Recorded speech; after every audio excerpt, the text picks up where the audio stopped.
right, good evening, ladies and gentlemen. Welcome to the CFF Racing Show, powered by Buffalo Wild Wings. Live tonight at the Burlington Buffalo Wild Wings, as usual. Have some old family friends here with me tonight. Travis Pence is going to be on the show. Jimmy Sykes, again, not able to make it, had a family emergency, so we'll try it again next week with Jimmy Sykes, but he's not here this week, so you're stuck with me and Travis. Travis was nice enough to bring his car tonight, so it's parked out front, minus the wing. He went non-wing racing this weekend at Jacksonville, so we'll talk to him about that a little bit later. And of course, a lot of stuff to talk about Travis. It's 3:05 at racing days now as he's moved up through the ranks for hobby stock and stuff way back in the day. So we'll talk more about that. About his son Lucas racing as well.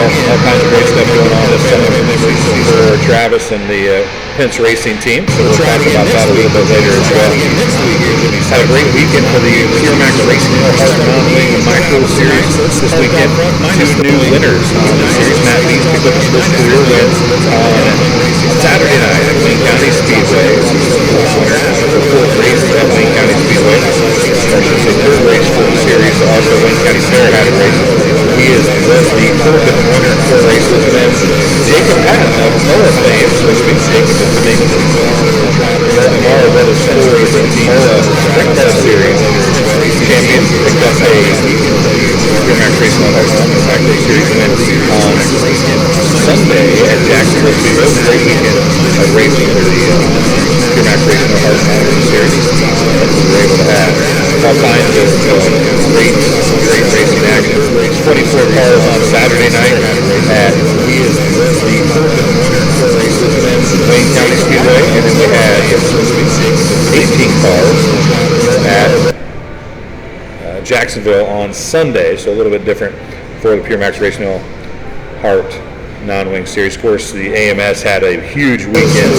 Check out all their American Modified Series here on Facebook and also on YouTube. I believe there's some stuff on there as well, but check it out on Facebook. They have all their winners. I know Nick Hoffman picked up a win at Spoon River. A lot of great racing starting in Tri-City on Thursday night. Friday was at Farmer City. Saturday was AMS. Had a huge weekend. Sunday, check out all that.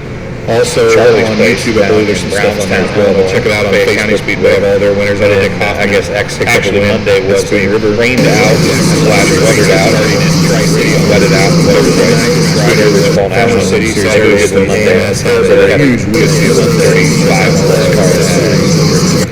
Also, they're able to do here is a lot of great sponsors coming on board. We've also got Monday was Flyers from all the racing coming up in the next couple of weeks. You're going to see some stuff at Lee County Speedway. They got a big race this weekend. This weekend at Jacksonville Speedway, and then the Tom Knowles Memorial, 36th or 7th or 8th annual Tom Knowles Memorial is at Spoon River Speedway on Saturday. Of course, D2 Midgets and Power Eye Midgets will be running with the MOA series there. So a lot of great stuff going on this weekend. Next weekend, there's some more good stuff on the 21st. We'll talk about we'll have a show about the Gangbusters race at 34 Raceway. Hopefully have John Oliver Jr. on that show. Of course, John Oliver Jr. and so many of the local guys this week, Austin Becerra, Austin Becerra, Adam Burke, all made the Sport Mod show. John Oliver Jr. on that show. Of course, John Oliver Jr. and so many of the local guys this week. Several others made the Sport Compact show, the Big Dance up at the Super Nationals. Going on tonight, Saturday night. So there'll be a lot of great racing action at Boone Speedway. If you've never been there for that event, it's a ton of fun. Adam, so we're going to take our first break right now, and then we'll be back in just a few minutes. We'll have several others. Travis Pence joining us here on the show, and he'll talk to us a little bit more about what he's been doing this year and everything that goes on up at the Super Nationals going on tonight. There's a lot of the non-race action at Boone Speedway, Jacksonville Speedway. We're talking a little bit before we came on air. So he never has raced a lot in Jacksonville. Travis Pence playing a race Saturday night for Power Eye Race. He'll talk to us a little bit more about got their show in at 34 Raceway this past weekend. Been doing Friday night for Power Eye, however, it got beat down. So he said, well, I have the wing off, the car's ready, let's go to Jacksonville. A little different facility at Jacksonville than there is at 34 Raceway, so we'll talk about that. Jacksonville, a lot of big stuff to talk about here as we work through tonight's CFF Racing Show powered by Buffalo Wild Wings, and our performance bodies and studio guest is Travis Pence, and we'll be right back with him right after this. We'll take our first break right now. He said he never had to race us on the Speedway. Jackson Speedway.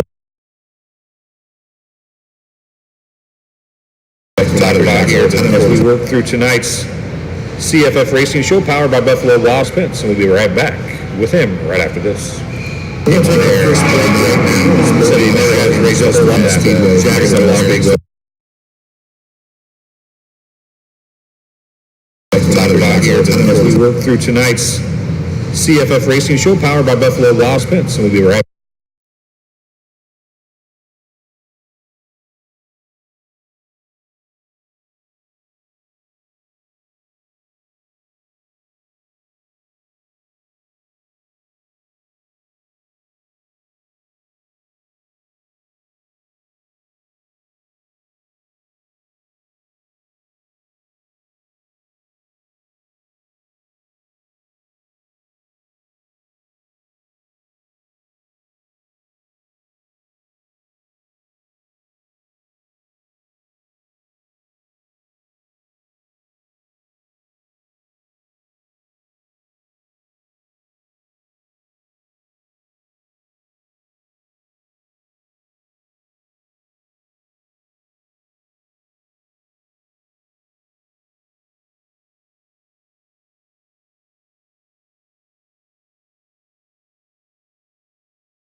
All right, welcome back to the CFF Racing Show, powered by Buffalo Wild Wings. I'm Dwayne Gillett. Travis Pence, right there, 305 sprint car driver and 410 non-wing driver, sort of. Sure, I guess you could say that. So you had the wing off for Saturday night, didn't get to race at 34, so what the heck, right? Yeah, might as well. So I made a post on Facebook on Sunday.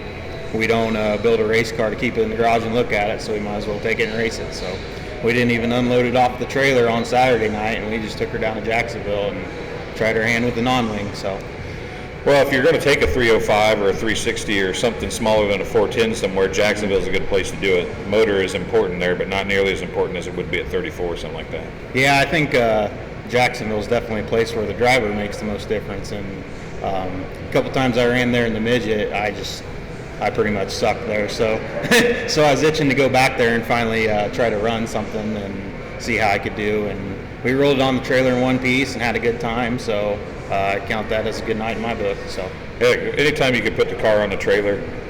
I mean, you've ran non-wing stuff obviously because you did the D2 stuff and the midget stuff. Sprint car a little different, I would imagine.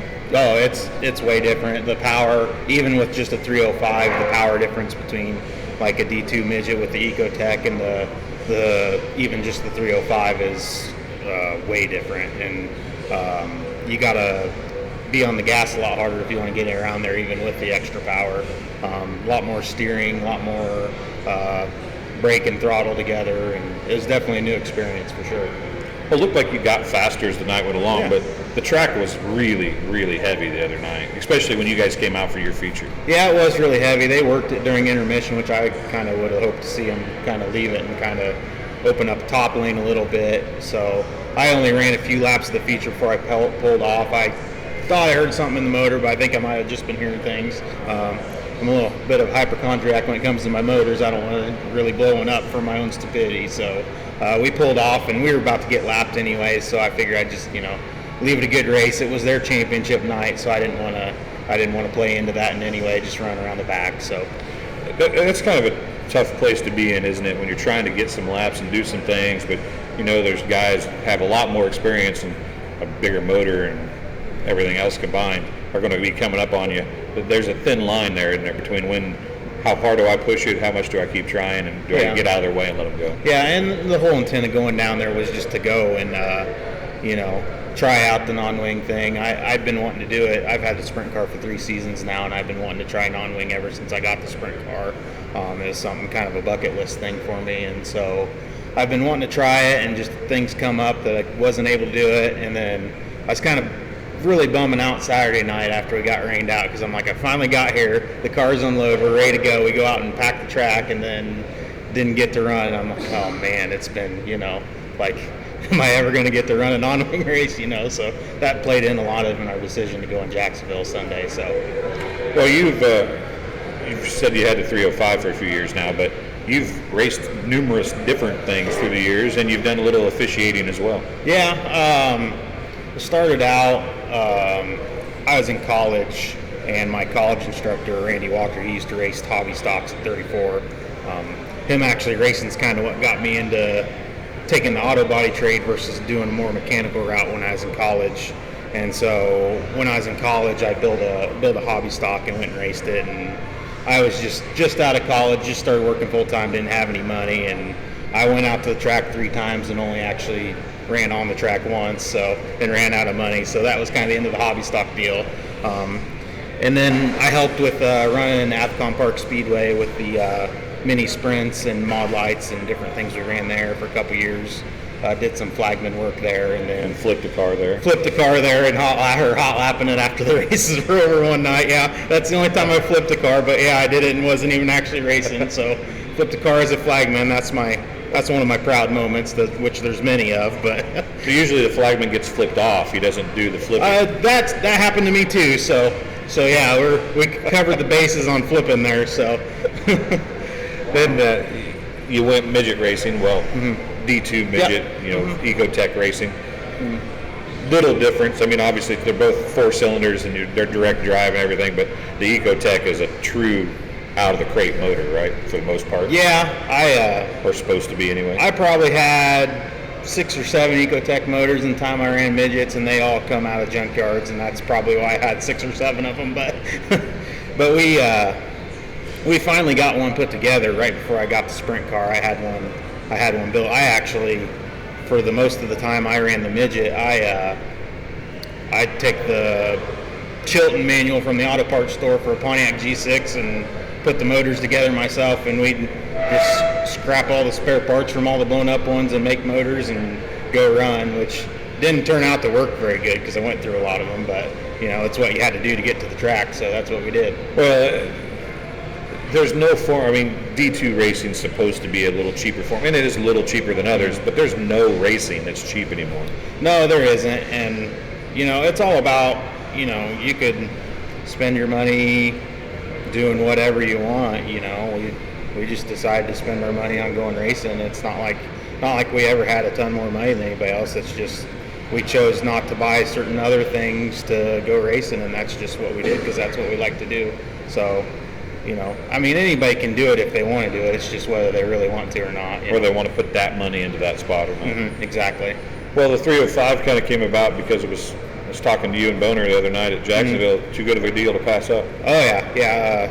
Scotty got a car from a guy that was getting out of it, a car owner that had been run for several years. And the car actually sat for several years. And the guy was getting in bad health, and they had Scotty come get the car, and he made me a heck of a deal on the car, and that's really the whole reason I went sprint car racing. So that year we had everything set up. We had a good chassis. We had a brand new engine that was built for us for the midget, and brand new set, good CSI shocks and everything ready to go. We were primed to make a good year that year, but just timing worked out, and that deal showed up, so we went sprint car racing. Sometimes you just can't pass things up when it's the right time or the right deal. You just have to take it, don't you? Yeah, and it was the right time. I mean, I love racing at Canton. Canton's an awesome track, but driving there to run weekly was just wearing us out, and being, it was too enticing to go race every week 20 minutes from home versus an hour away. So that played into the decision to get a sprint car as well. Well, and you have pretty good help. Scott's a pretty good dude to have in your corner in it. Yeah. I'd say as far as sprint cars go, he's definitely a legend around here for sure. And I wouldn't even know what to do with the car without him. And he's been such great help. And everybody at Midland Performance, with advice or help or suggestions or telling me I'm stupid when I screw up, which, believe it or not, is a really good thing. But yeah, I couldn't do it. I wouldn't be racing without them, that's for sure. Well, you've had a lot of things change recently, but you talked about professionally your auto body stuff. You have your own auto body shop now. Mm-hmm. That make racing easier or harder? Kind of both. There's times where I just got to get something done on the car and I can go do it. I actually live a block away from my shop, so I can be back and forth, or like if I need to go grab something, I can just go do it. And so it frees up a lot of time to be able to spend the time you need on the car, but also get everything done. So it's kind of an open schedule. Like it's all kind of, especially with like doing auto body work, like you've got a lot of things, stuff works based on timing and stuff.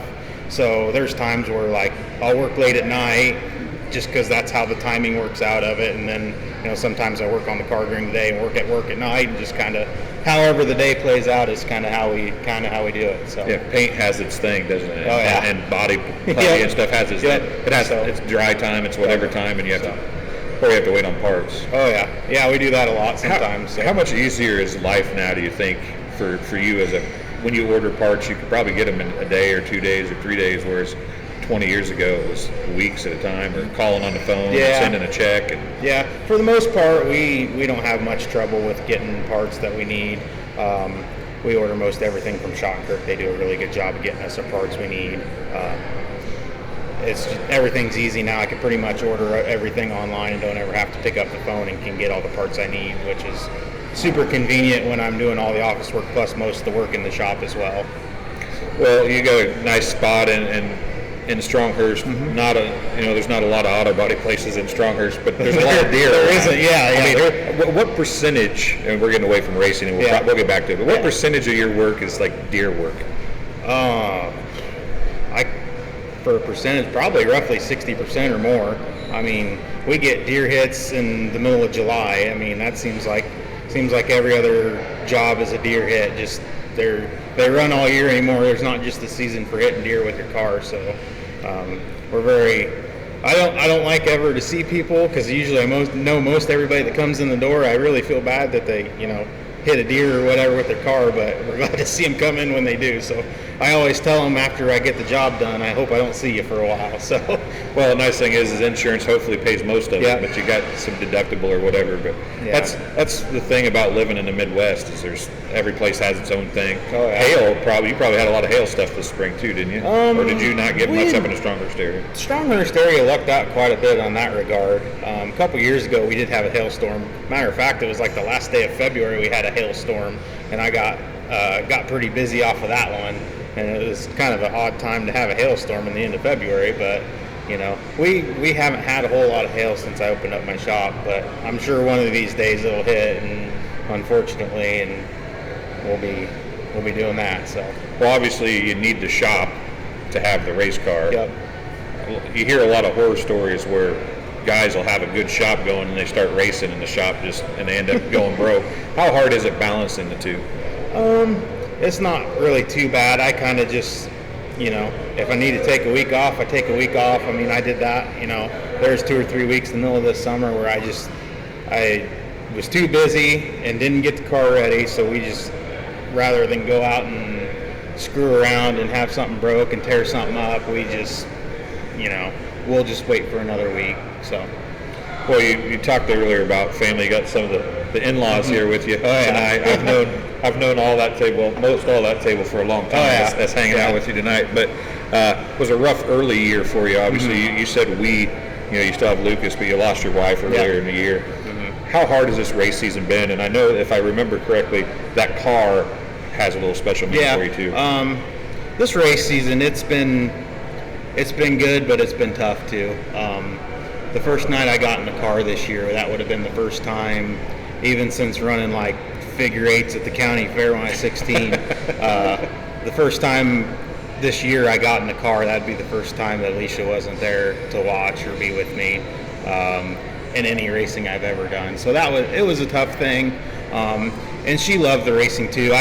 She definitely didn't love it as much as I did, but she loved going, and she loved that I loved it, and she loved to see the joy that I had when I was doing it, and that's really what made her love it. And she was always beside me everywhere we went. We got some pretty interesting stories when we were out on the road racing D2 midgets. But yeah, the car this year was definitely something special. I talked to her, and she passed away the end of January, and I talked to her in December, and I told her, I'm like, what do you want me to do? Do you want me to race this year? Do you want me to sit this one out? Because I was ready to sit this year out, and she's specifically said, I don't want you to quit, and to keep going. I'm like, well, if I'm going to do it, what do you want for the car? And the first couple years I had the sprint car, I did a different. I always did in the midget. I always had a lime green car. That was kind of my thing, and maybe that's why you blew motors all the time. It might have been, because that's why we didn't. Yeah, because the whole green car thing. Yeah, so we shied away from that the first couple of years of the sprint car, and she specifically said she wanted a green car, and she wanted gray stripes on it, and she wanted to have the brain cancer ribbon on it. So that's exactly what we did, and we're going to keep that scheme again, the same for next season. It's also the same color scheme we got on Lucas's outlaw card as well. So, well, Alicia had a long battle for your guys' age. You're both really young. Her battle was long. What was it like trying to balance all of that stuff as you were trying to still, be a family, go to the racetrack, while you knew you were dealing with that at the same time? Well, so the midget thing kind of started out, and I had a chassis I was starting to build, and we were going to race.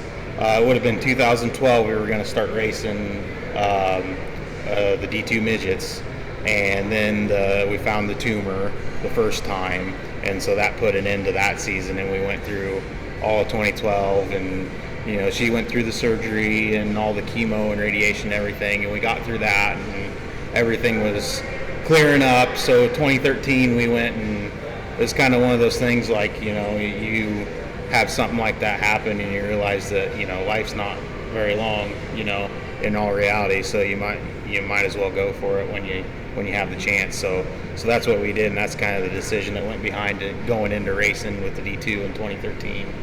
We kind of went from there, and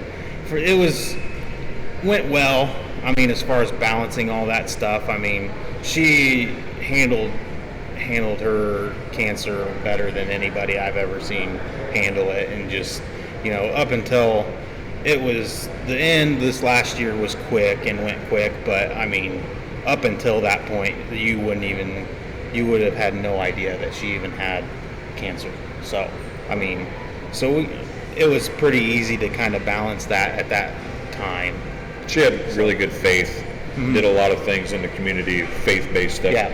I'm sure that had something to do with it. Is the things that she helped start and do, are those things still going in the community? Oh, yeah.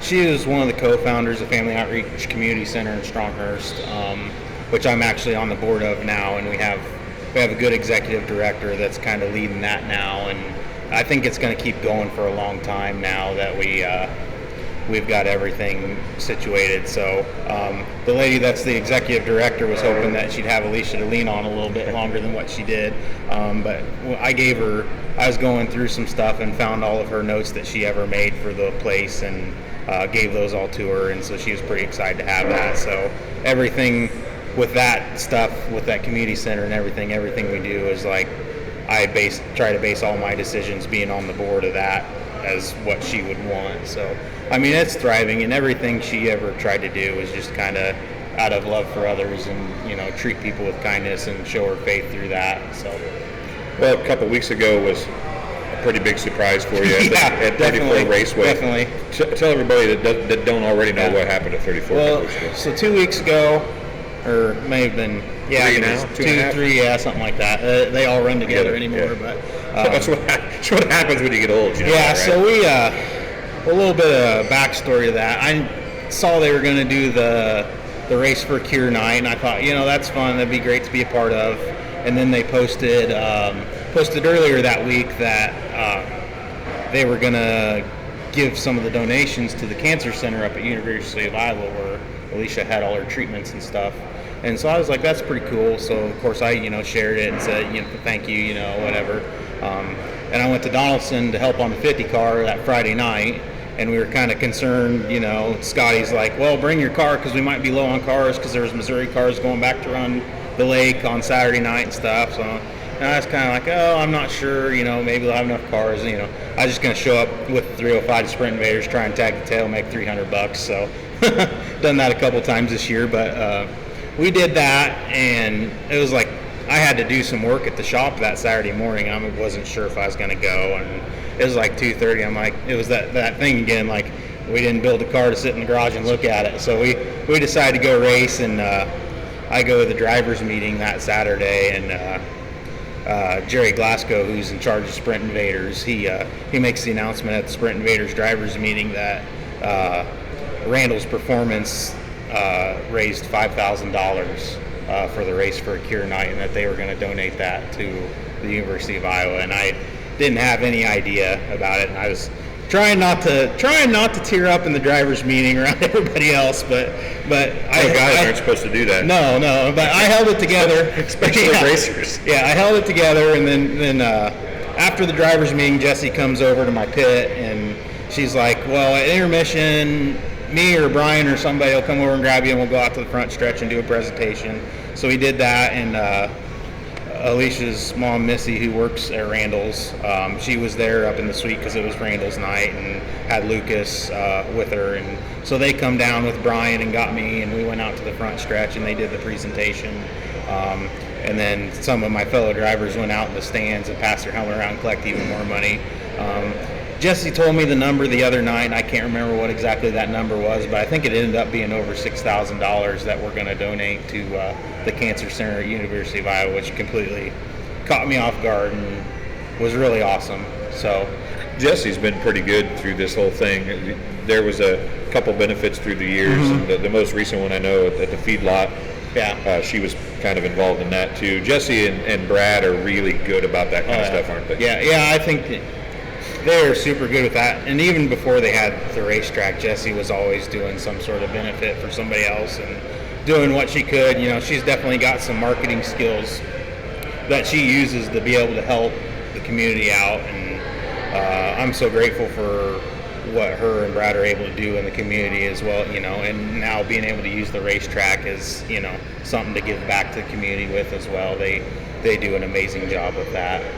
Well, we haven't talked about the little guy. No, we haven't. We've talked quite a while, but haven't talked about the little guy. Yeah. He's doing some racing too, isn't he? Yeah, yep, Lucas is racing. I don't know, maybe it's a God thing, I don't know, but I ran across on Facebook, McKenna Hassey, she does Compass Racing Development, like my shirt says here. She put out a post on her page last year for the Compass Racing Development that she was taking applications to sponsor kids for like safety gear and stuff like that, or like an engine for their go-kart or stuff like that. And so I filled out the application. I just told her, I'm like, we don't know anything about kart racing or anything. I race myself, and we've been trying to get our son to race for a while, but we don't really know anything about it or know anywhere to start or even have anything. If there's anything you could do or anything like that, and told her about the whole situation and everything. And she ended up calling me a couple days after Christmas and said she wanted to do something with us, and that she actually had found a go-kart that she was going to buy. A sponsor helped her get a box stock outlaw cart to buy, and that she wanted to have Lucas race it this year. So it ended up everything come together, and we've only raced a few times this year, and Lucas is still learning, but he's getting faster every time, and we've just had a blast every time we've gone out. It's so much fun. Well, I know that your picture on Facebook is him in a driver's suit. I can't remember if you're in a driver's suit or not, but what's that feeling like watching him climb in the car now? I actually love it. I hear, different interviews with dads whose kids race, and probably on a different level when they're going a lot faster, it might be a little more scary, but right now, with that restrictor class, I mean, I've got a smile on my face every lap he's out there. It's just so much fun to watch. And well, Lucas is here. Is he awake? He's awake. He's playing on his phone. Lucas, you want to come over here a minute? Come here, bud. Get right in here in the middle. Here. Show everybody your sweet mullet. Oh, you got a mullet going on. Look at that. So that's Rico inspired right there, isn't it? Are you a Rico Avery fan? Yeah. Yeah? How cool is McKenna to work with? Cool. Did you get to see her last Friday night? Yeah. Yeah. She's done some pretty cool stuff. What's it like? Dad says he likes watching you on the track. Do you like being on the racetrack? Yeah, it's fun. When are you going to take over his 305 ride? I don't know. A couple years, 5 years, 10 years? What do you think? When I'm old enough to drive race cars. Well, you're driving a race car now. It's not a race car, it's a go-kart. It's close enough, right? Yeah, you're having fun. You're wearing a fire suit and a helmet, right? That's right. Yeah. You get strapped in? Yeah. Yeah? How fast do you go? I don't know. Really? Does it feel really fast? Fast enough, right? Yeah. You feel like you're getting better every time you go out? Yes. How cool is it to have Grandma and great-grandpa and Grandma come and watch it? It's nice. I like them to come out because I like to see them. Yeah. Everybody likes to see their grandparents. Yeah. Yeah, don't they? That's the best part, because I'm sure they don't spoil you at all. Do they? Not even a little? Or a lot? Grandma Sharon does. Grandma Sharon does. That does not surprise me. Not at all. You know how long I've known Grandma Sharon? I'm almost 45, and I've known her almost 45 years. Yep. My mom and her mom were bestest friends. Oh, so I've known her a long time. Yeah. I've known Grandma a long time, too. So, I keep tabs on you. I know what's going on. Is that good or bad? Good. Good. How about we have you on the show in a couple of years when you're ready to take over Dad's sprint car ride? How's that sound?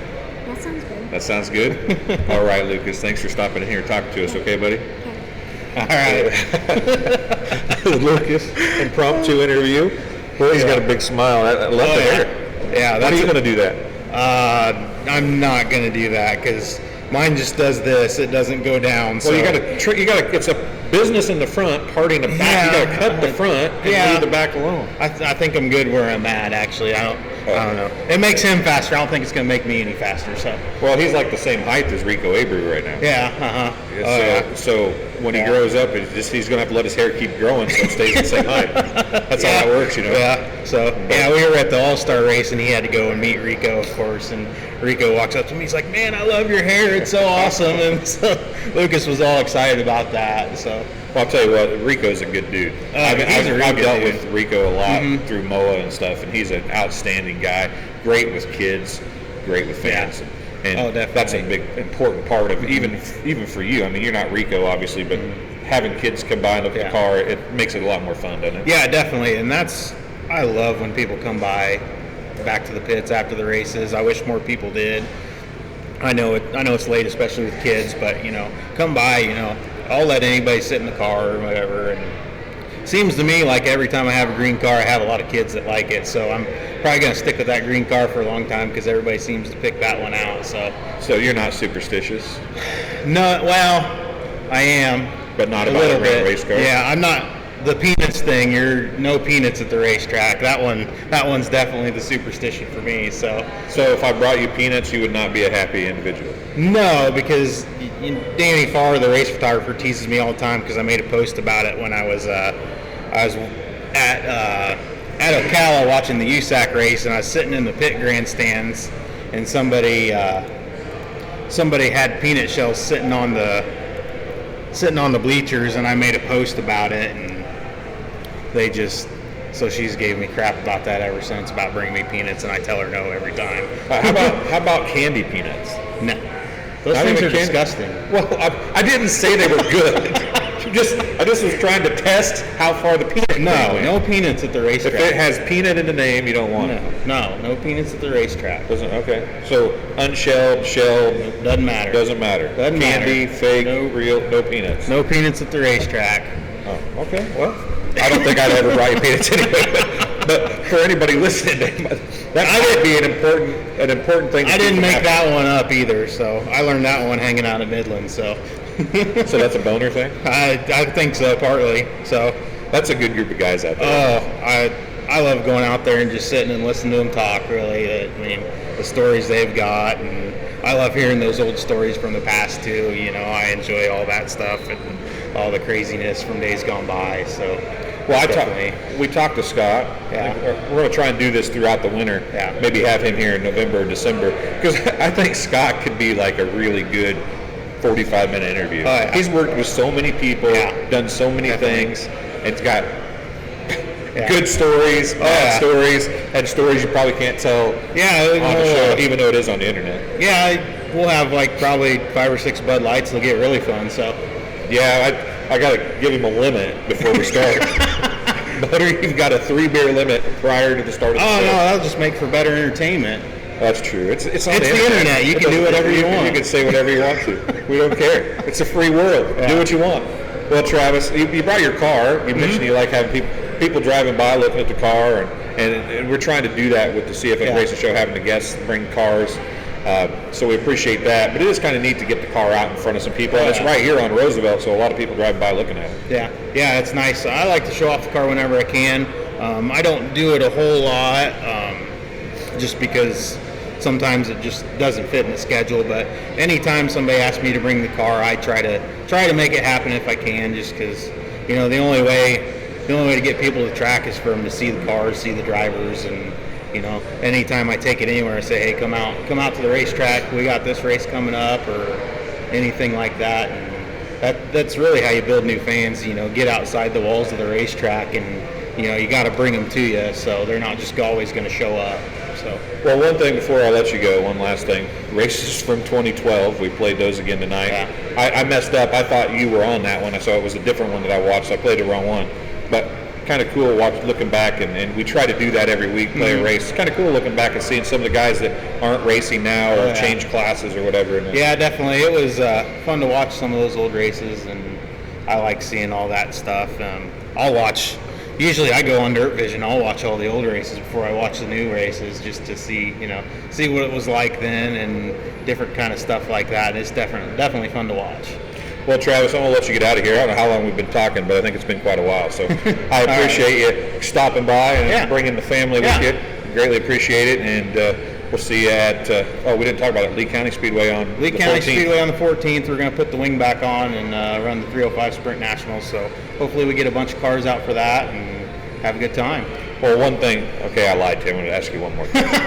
Because That's all right. I can be here as long as you want. So because this might be the most serious question I've asked you the whole time.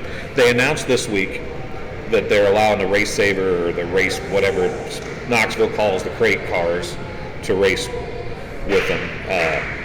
Honestly, what do you think about that?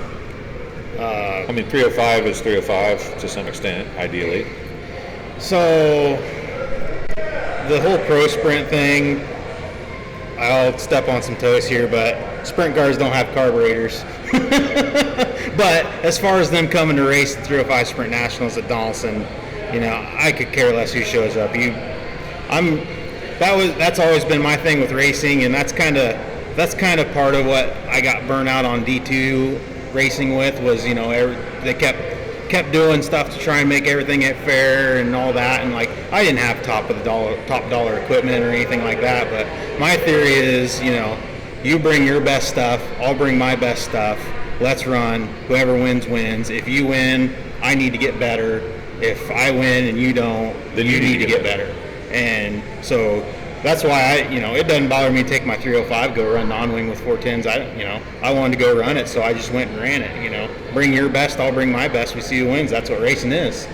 So and it's sometimes you have an uphill battle, but yeah. those 305 is 305. Now there's a few other changes and so on. And I remember back when I ran to Lee County, it was they could have the dry sumps up at Knoxville, and they couldn't have them here, and everybody thought that was a big deal. I remember back when I was doing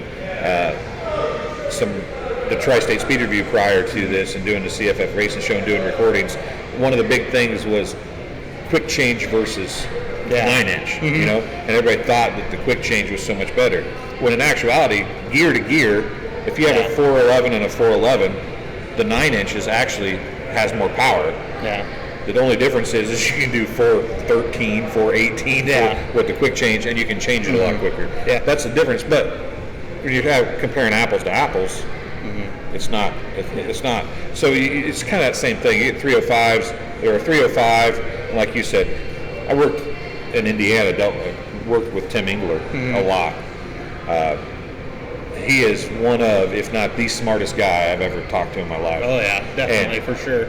And you put an Engler injection on a true 305, you're going to have to cheat up a 305 pretty bad with anything else if you've got that Engler tuned right. Yeah, exactly. And I think as with most any racing, and definitely what I've learned over the past few years running 305, and especially, all the time I've spent at Midland, a lot of winning races has nothing to do with what's on the car.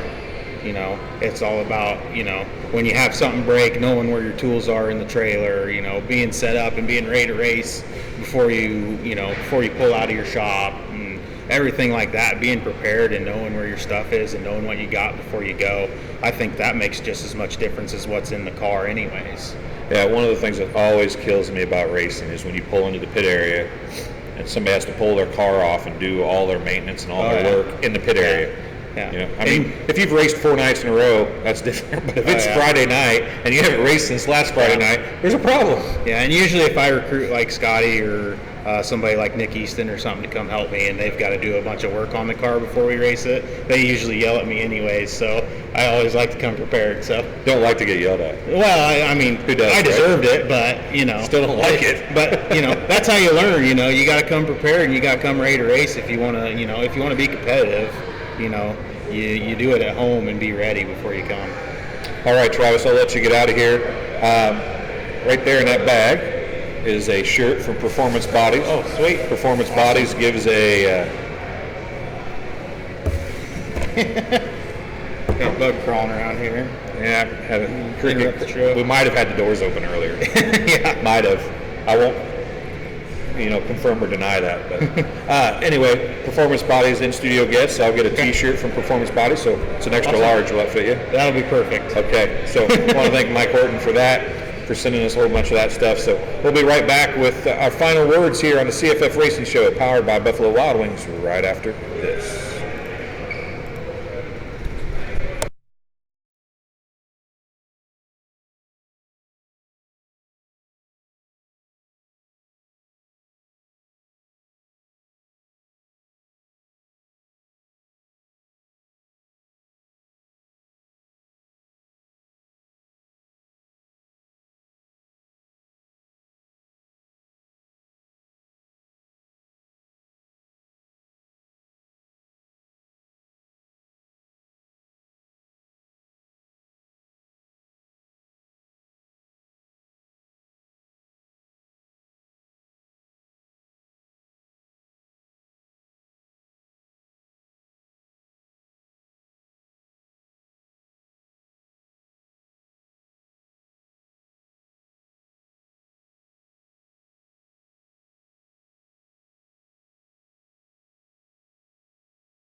Buffalo Wild Wings. Works better if I turn the microphone back on. I apologize. Welcome back to the CFF Racing Show, powered by Buffalo Wild Wings. A little extended break. Everybody's gone. Everybody left. Travis is out loading the car. Aunt Sharon and Uncle Bob took off. Missy took off. Everybody's gone. But we're just about ready to wrap things up. I want to thank you for watching, either if you watched live or if you came back and watched it after the fact. We appreciate it. I want to give a shout out to Pat Fagan. He got his busy week right there, Fast Shafts. Of course, they've got their Fast Shaft Invitational going on at the Boone Super Nationals. He's been giving out his little miniature drive shafts. Nobody better in the business than Pat. So if you want a drive shaft for a modified late model carbon fiber, steel, whatever you want, he can do it. As again, he's the best in the business. So if you want help, need some help, talk to Pat. He can hook you up. I think Mike Horton at Performance Bodies, our Performance Bodies in-studio guest this week, Travis Pence. Had a nice long interview with him. He's had a lot going on. As I said, I've known Alicia's family since we were all kids. Well, I was kids. You know, Bob and Sharon, Missy's mom, which is Alicia's mom. Forever. You know, when stuff like that happens, you know, I know a lot of us have been touched by cancer. My mom passed away because of cancer. It's a horrible, nasty disease. But seeing Travis and Lucas persevere through that, and seeing what Alicia was able to do through that and with that, and her faith, you know, it gives you some strength in knowing that you know, keep fighting, keep trying. Either when you're the one that's battling, or you're the family member of the one that's battling. Cancer's a Drag is October 5th in Bushnell. Breast cancer awareness deal. All kinds of things. I get involved in a lot of stuff for cancer, and when it hits you at home, it means something to you. So it's a very personal issue this weekend. I want to thank Travis for being very poignant in what he said, and thank Randall's Performance and everybody who stepped up to donate to the Iowa City Brain Cancer Research Group. So we want to thank everybody for listening. Get out and watch a race, the Herb Barlow Memorial, Friday night at Jacksonville. There is the Tom Knowles Memorial Saturday at Spoon River Speedway. SIR has races, Circus City has races if you're micro fans, a lot of big racing going on at those two tracks this coming weekend. All kinds of stuff. Of course, Tri-City has a big race on Friday night as well. So if you want to go watch some racing, get out there. The time's limited. Everything after this week or the next week pretty much becomes specials, and then it's the end of the season, and you're going to be wishing you'd win. So make sure you get out and watch a race here at the end of this year. We'll be back here at the Buffalo Wild Wings in Burlington, Iowa for another CFF Racing Show powered by Buffalo Wild Wings, and we're supposed to have Austin Becerra on next week. I don't know if he'll bring his car or not, depends on how tore up it is, but he did make the big dance in the Sport Mods, the Northern Sport Mods at the Super Nationals up in Boone. So he's supposed to be here next Wednesday night. Hopefully Jimmy Sykes will be here as well. So I want to thank everybody for joining us this week.